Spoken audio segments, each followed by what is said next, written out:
आज की हमारी कहानी है पुराना स्कूल का भूत। यह कहानी एक छोटे कस्बे के पुराने सरकारी स्कूल की है।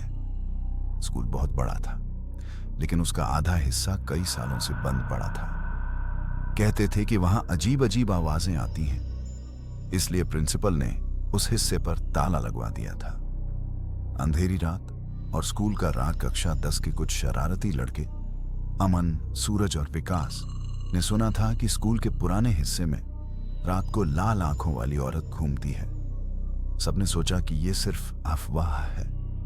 एक रात उन्होंने तय किया कि सब मिलकर ताले तोड़कर अंदर जाएंगे और सच पता लगाएंगे। जैसे ही रात गहराई, तीनों स्कूल की दीवार फांदकर अंदर पहुंचे।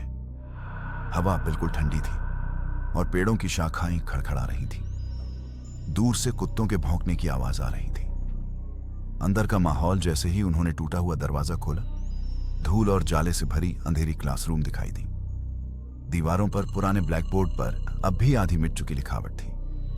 विकास ने मजाक उड़ाते हुए कहा, अरे ये सब डराने के लिए है, यहां कुछ नहीं है। लेकिन तभी ब्लैक बोर्ड पर खुद ब खुद चौक से लिखाई होने लगी, तुम यहां क्यों आए हो? तीनों के रोंगटे खड़े हो गए। रहस्यमयी औरत जैसे ही वे भागने को हुए, एक लंबी औरत सफेद दुपट्टे में दरवाजे पर खड़ी थी।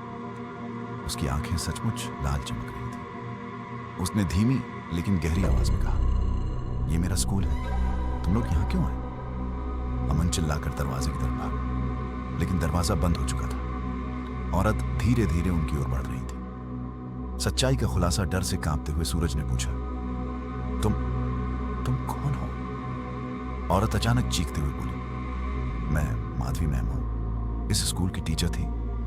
तीनों हैरान रह गए। दरअसल कई साल पहले माधवी मैम इसी स्कूल में पढ़ाती थी, लेकिन एक हादसे में आग लग गई थी और वो उसी बंद हिस्से में जलकर मर गई। तब से उनकी आत्मा वहीं भटक रही थी। अंतिम क्षण अचानक तेज हवा चली और सब कुछ अंधेरा हो गया। तीनों लड़कों को बस एक चीख सुनाई दी और वे बेहोश होकर गिर पड़े। सुबह जब लोग स्कूल पहुंचे तो वे तीनों पुराने हिस्से में बेहोश मिले।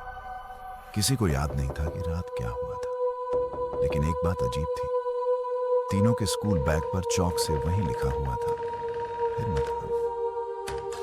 इसके बाद से उस स्कूल का पुराना हिस्सा फिर कभी नहीं खोला गया। लोग आज भी कहते हैं कि रात में वहां माधवी मैम की परछाई घूमती है, जो अपने अधूरे स्कूल को छोड़ नहीं पाई।